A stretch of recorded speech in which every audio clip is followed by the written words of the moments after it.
Hello, everyone. It's been a long time, about 7 years actually, since I last uploaded anything on YouTube, but I'm finally back. And I thought there's no better time to return than right now in the lead up to the most anticipated game of all time, GTA 6. So, here's what I'm going to be doing. Over the next few months, I'm going to be diving back into Red Dead Redemption 2, not just to replay it, but to study it.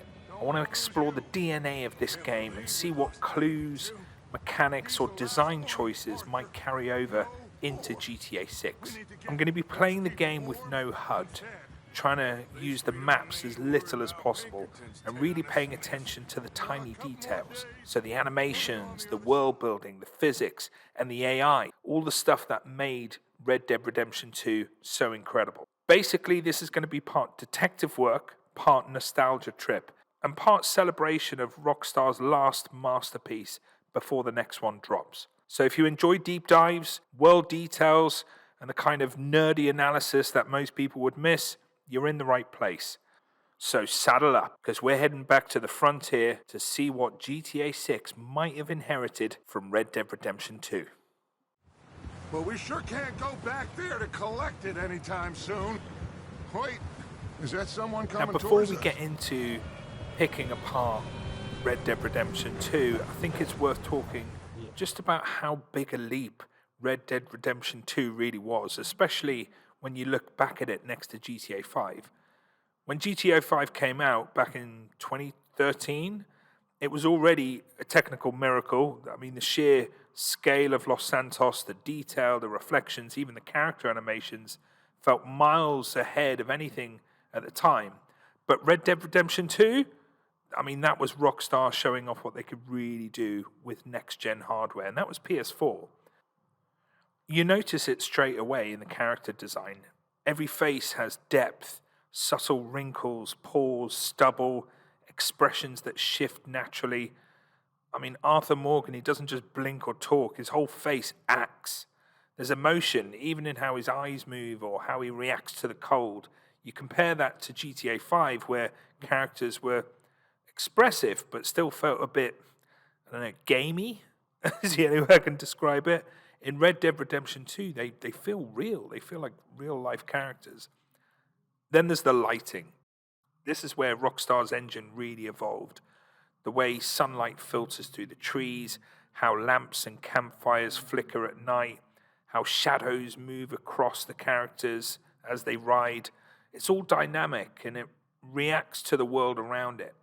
Even something simple like the way the fog rolls during early mornings, or as you can see here, the snow blizzard is drifting across and you're looking at the lighting of the moon. It's just unbelievable. And you go back and play GTA 5, it doesn't really have that. And what it brings here is a cinematic tone. And that's what I think we're going to see in GTA 6. It's going to feel more cinematic than ever before. And talking about the weather effects, it's easily some of the most impressive ever made in any game so far.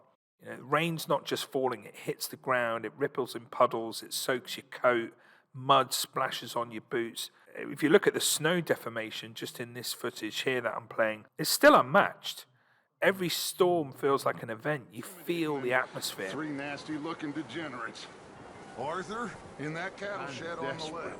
Hey, I don't believe it. Come here, partner. Come here.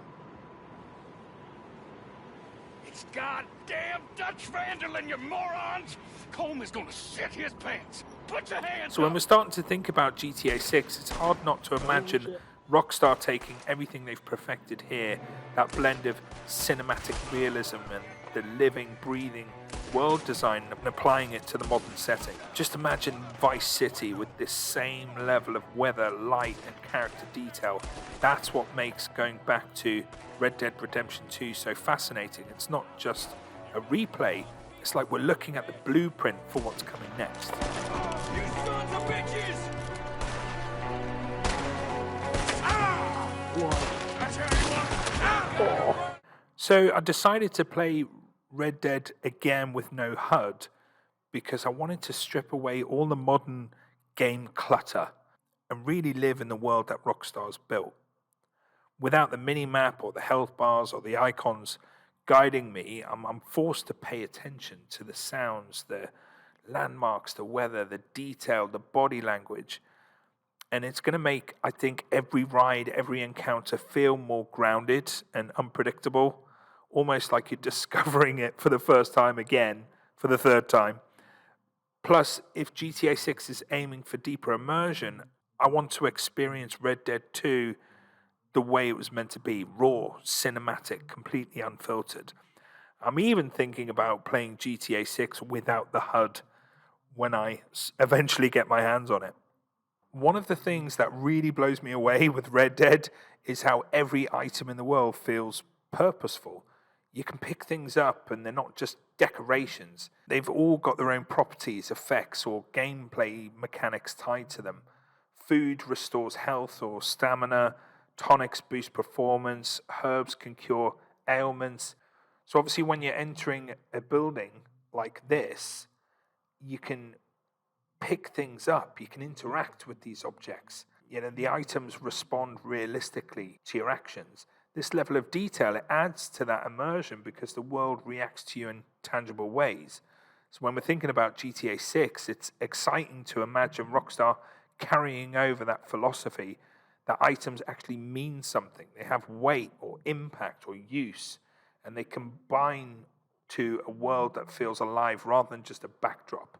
That attention to realism is what makes exploring every corner so satisfying, and it sets the bar for the next generation of open world games.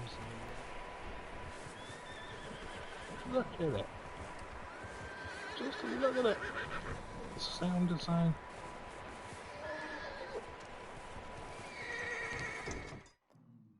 Another area where Red Dead really shines is its hand-to-hand combat.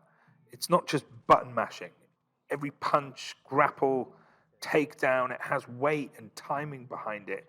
You can counter, block, or throw opponents in different ways, and the environment often plays a role. Wall, barrels, even the ground affects how fights unfold. Stamina, weapon readiness, the positioning, they all matter, and it makes fighting feel grounded and tactical. This level of nuance is something that I expect to carry over into GTA 6. We know Lucia seems to have some kind of fighting, boxing, Taibo background. I don't know what kind of style she uses, but maybe even using different styles for fighting in GTA 6 is going to be in the game.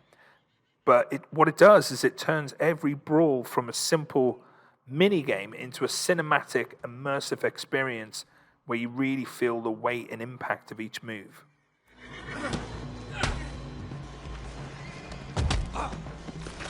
Sneaky little bastard. Should I kill him? No. Not yet. Find out what they're doing here and where Colm is. Oh, this son of a bitch will talk. This right here, I think, is one of the more subtle but fascinating systems in Red Dead. It's the interrogation mechanic. When you're questioning NPCs, you can choose how to approach them. You can be calm, you can be aggressive, or intimidate them. And the responses change based on your tone, based on your actions, and your personality. It's scripted dialogue, obviously, and there's a tree, but it's just the way it feels like it's reacting realistically to your choices. And obviously the outcomes can then influence future interactions. This level of nuance and depth to the storytelling, it makes every encounter feel meaningful. And for GTA 6, I'm hoping to see something similar. Those conversations, those threats or interrogations, then they shouldn't just be cutscenes. They're going to be these interactive systems where the choices you make actually shape how the world and how the story respond.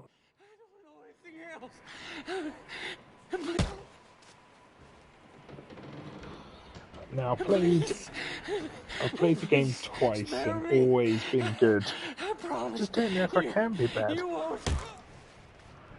It's just a game, so choke him out. Oh, I feel bad doing it.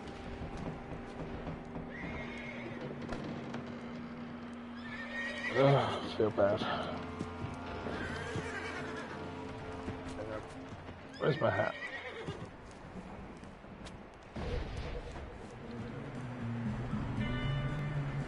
You head for the horses. I'll keep John's friends off until you're clear. All right, John, come on. Let's get you on that horse. So right now I'm up in the mountains trying to rescue John Marsden, and these wolves are attacking us. And the way this game handles animal interactions is just incredible. It feels tense, unpredictable, and actually genuinely scary.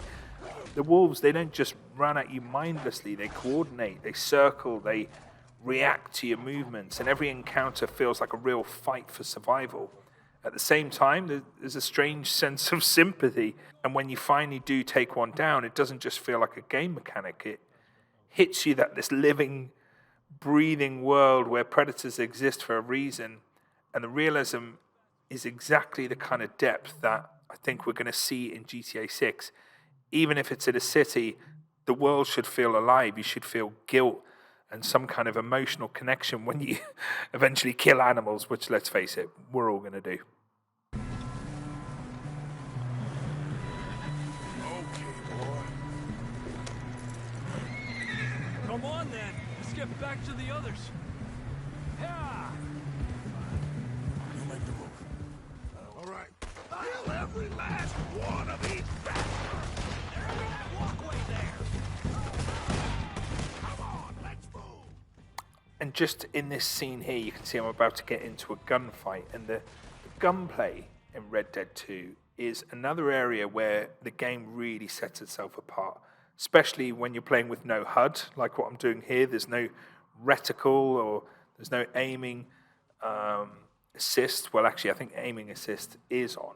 But when you're watching it, you can see every shot feels grounded and weighty. The bullets have travel time, they can ricochet and hit obstacles, and the environment actually matters. You know, the NPCs, they're reacting dynamically when they're being shot at. They dive for cover, they panic, or they attempt to flank you, which makes every firefight feel alive and unpredictable. The guns themselves, they're not just props either. They can jam, they can misfire, or they require maintenance.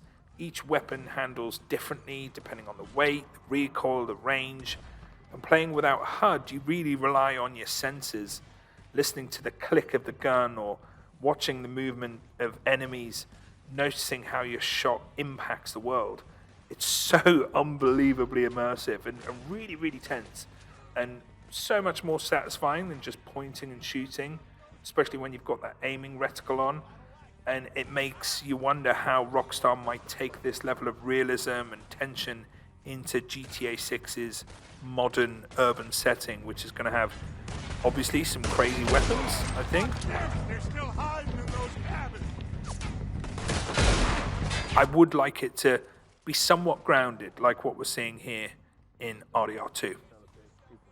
One of the small but incredible details in this game is how blood interacts with the environment, especially on the snow.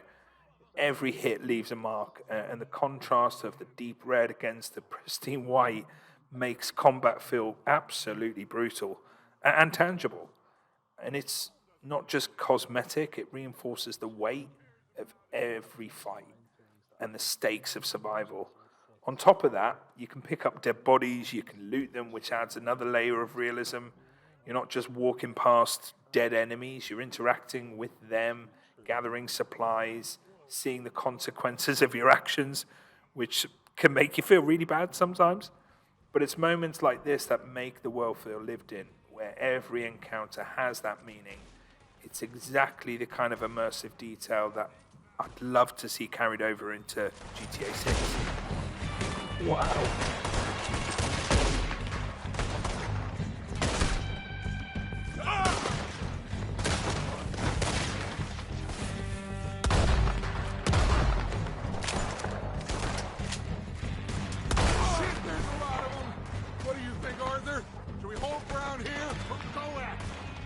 One thing that stands out for me, especially in these early scenes when the gang's still holed up in the cabins in the mountains, you start to notice how each character in the posse has their own routines and habits.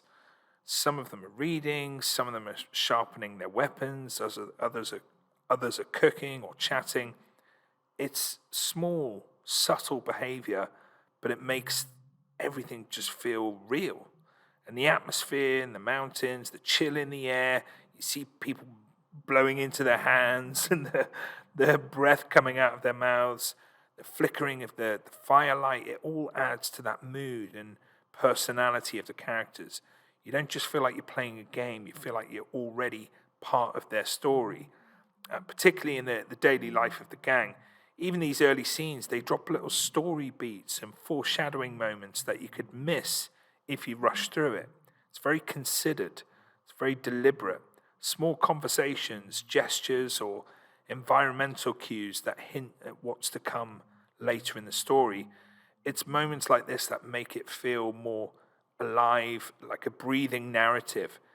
What's really exciting is to imagine how this kind of character-driven detail could translate to GTA 6 with Jason and Lucia.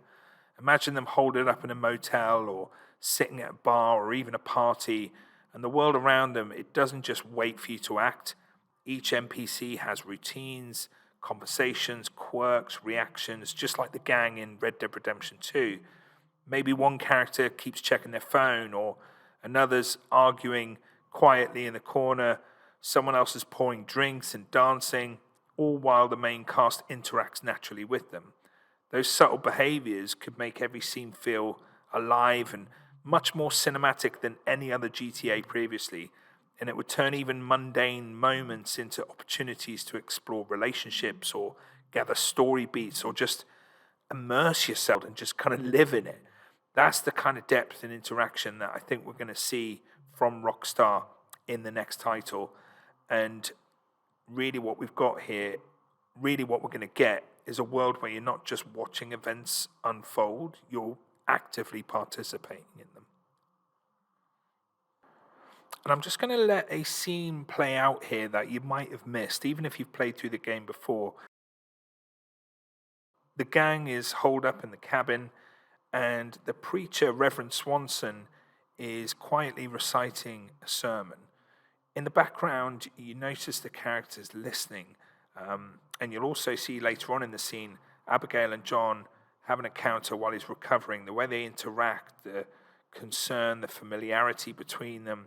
It's all these tiny little details, these subtle character beats that add so much depth to their relationship and the world as a whole. It's moments like this that make you realize this game isn't just a game you play, it's a story that you are in. And paying attention to these details is what makes it really feel alive. Struggling. He that is so impoverished that he hath no oblation chooseth the tree that will not rot. He seeketh unto him a cunning workman to prepare a graven image that shall not be moved. Have ye not known? Have ye not heard? Hath it not been told to you from the beginning? Have ye not understood from the foundations of the earth? Is it he that sitteth upon the circle of the earth, and the inhabitants thereof are as grasshoppers, that stretcheth out the heavens as a curtain, and spreadeth them out as a tent to dwell in, that bringeth the princes to nothing? He maketh the judges of the earth as vanity. Yea, they shall not be planted. Yea, they shall not be sown. Yea, their stock shall not take root in the earth. And he shall also blow upon them, and they shall wither, and the whirlwind shall take them away as stubble. To whom then will ye liken me, or shall I be equal, saith the Holy One?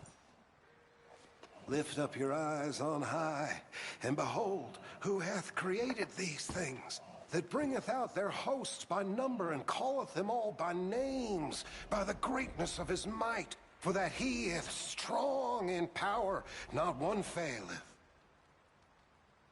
Why sayest thou, O Jacob, and speaketh, O Israel? My way is hid from the Lord, and my judgment is passed over from God. Hast thou not known? Hast thou not heard that the everlasting God, the Lord, the creator of the ends of the earth, fainteth not, neither is weary? There is no searching of his understanding. He giveth power to the faint, and to them that hath no might he increaseth their strength. Even the youths shall faint and be weary, and the young men shall utterly fail. But they that wait upon the Lord shall renew their strength. They shall mount up with wings as eagles. They shall run and not be weary, and they shall walk and not faint. That's real pretty, Reverend, but what on earth does it mean? I don't know, Miss Karen. I realize now that I truly don't. That it brings me comfort.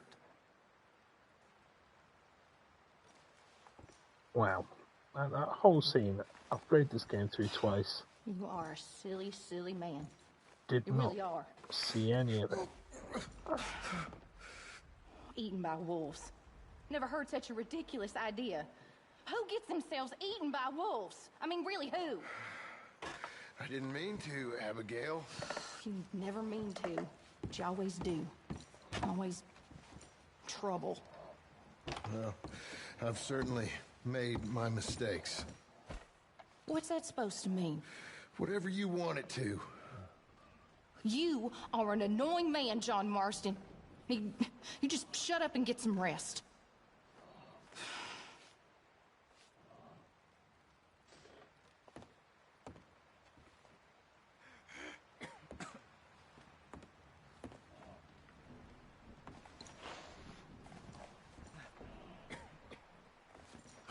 You doing okay now? I think so. Thank you. Of course. Anyway, try not to worry. All right. You okay, Abigail? Yeah. How'd you boys get on with the O'Driscolls? It's dealt with. For now, anyway. Thanks so much for watching. If you enjoyed this deep dive, please hit the subscribe button so you don't miss any of my upcoming videos in the series. You can also follow me on Twitch at wargriever84, where Monday nights I'm going to be doing a full live playthrough of Red Dead Redemption 2. No HUD, no map, just exploring every detail, hunting for clues about what might carry over into GTA 6. I'd also love to hear from you. Drop a comment below. Let me know which elements of Red Dead Redemption 2 you think we'll see in GTA 6. Your thoughts and theories make this even more fun because I want to hear what everyone else thinks. Can't wait to share the next episode of this journey with you. See you in the next video.